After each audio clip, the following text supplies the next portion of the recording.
Some people have been bullied. Some people are just stressed out. Some people are insecure. Some people are fat and overweight.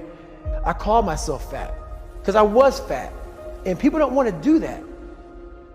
They want to say, oh, don't call yourself fat. Don't call yourself dumb. If you're not real and raw with who the f you are, nothing's going to change. In this nice new world that we live in, we want to hear, you're just a little big. No, man, you might be fat.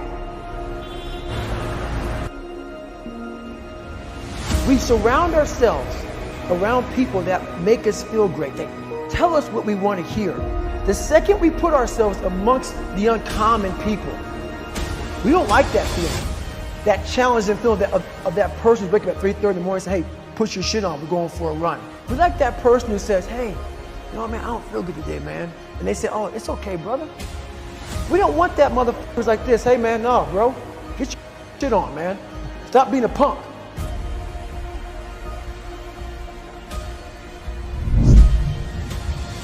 This is all about the quitting mind. So what's the quitting mind? So let's say it's day one of a job interview. We all know what it feels like. You have your clothes laid out. You got your food ready to go in the morning. You've been preparing for weeks and weeks and weeks. You show up and you bring your best self. You get the job. Merry Christmas. All right. After a couple months, you start showing up to work a little later. You don't look as good. Your clothes aren't laid out. Your breakfast isn't ready. Your mind's getting softer. We do that everything in life. When New Year's coming up, guess what? Don't have a fucking quitting mind.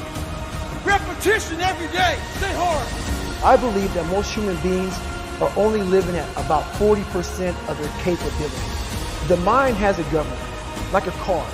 If you're driving a car and the car has a governor on it, the car may say 130 miles an hour, but the governor's set for 91. The car wants to go. The car wants to go, but that factory said, we're not going past 91. We have a factory, a nice governor in our brain, and it's a survival mechanism. It protects us from pain and suffering. At all times of your life, the mind has a tactical advantage over you. Why is that? It knows what you're afraid of. It knows your insecurities. It knows your deep, dark lies. And it starts to push you away from that. It pushes you in a direction that is comfortable. The mind controls everything. You get to 40%, your brain says, we're done. Let's roll, man. This is starting to get painful. This is uncomfortable. So you sit down. You have to figure out ways, and everybody's different. That's how the book kind of talks about, like we all have these things about, 5 steps to this and 4 steps to this. It's a lot more than that. That's all bullshit. It's a practice that you have to, it's a habit. So if you know that at 40%, I'm feeling pain. At 40% I'm feeling pain. That's where the 40% rule kicks in. Now it starts. Okay, I'm feeling pain. My mind's saying all to me. It's saying get out of here, run, flee. The fight or flight kicks in. Okay, we're done. We're not good enough. It starts telling you all these things. You start to believe it because the mind controls all. This is the time where you have to gain control back of your mind. It's okay. Let me see if I can go 45%.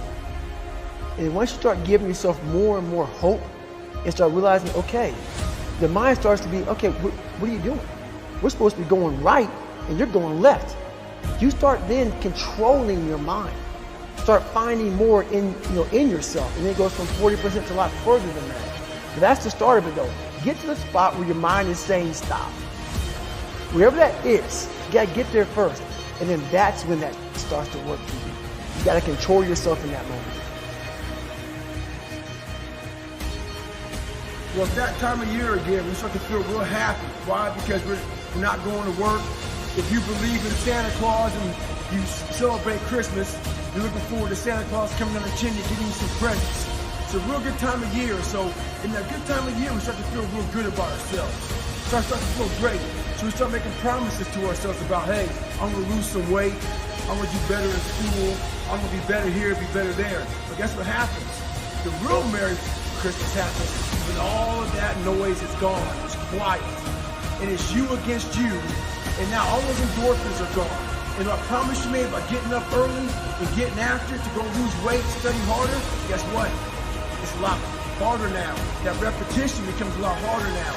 So a lot of us can't do things on our own.